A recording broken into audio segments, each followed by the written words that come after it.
Look, we've clearly got work to do. Because when you're transgender, pretty much any interaction with bureaucracy can be humiliatingly difficult. Just take what happened to two transgender women when they went to the DMV in West Virginia. Both women were asked to remove all their jewelry, makeup, and wigs before the DMV would photograph them. They're saying that I need to fulfill a certain look that they are designating means male, and that I'm, hiding who I am, which I'm absolutely not. Both women say they were also referred to as it. Words can't explain the humiliation I felt that day. That was the worst thing in 52 years of my life I have ever felt.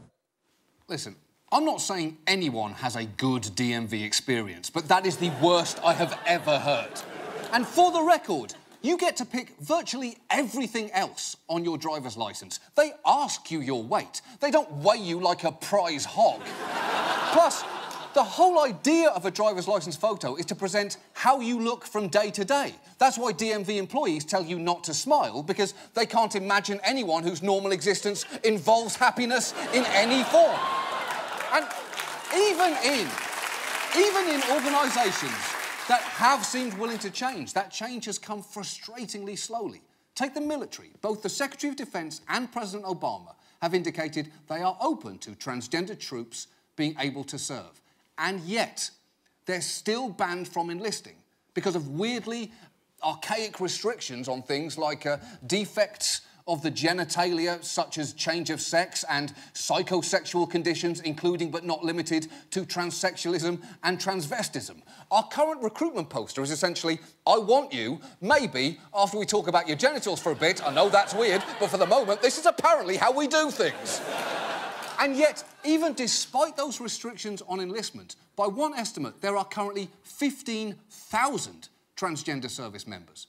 And while you can be discharged for being transgender, those rules are enforced inconsistently depending on your branch of service and commanding officer, meaning experiences can vary wildly.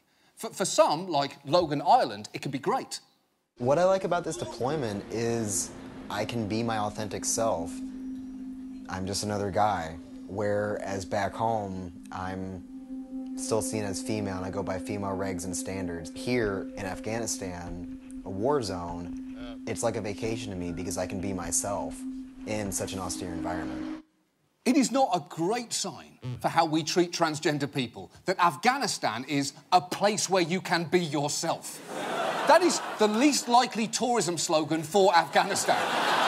But I'd put it right behind water park capital of the world and birthplace of the twerk.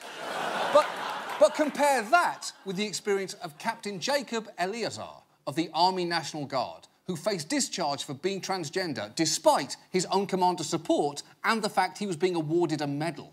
The thing that stuck with me the most is as they were pinning that Army Commendation Medal on me, my regimental commander said, "Thank you for everything that you've done for our regiment, Jacob," and used my real name. And I can't express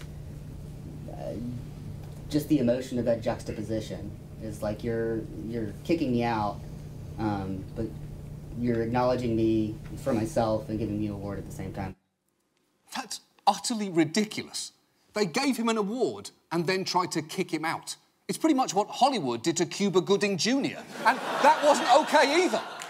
But this is the big problem. This is the big problem because even when people say the right things about the transgender community, too often practical change fails to follow.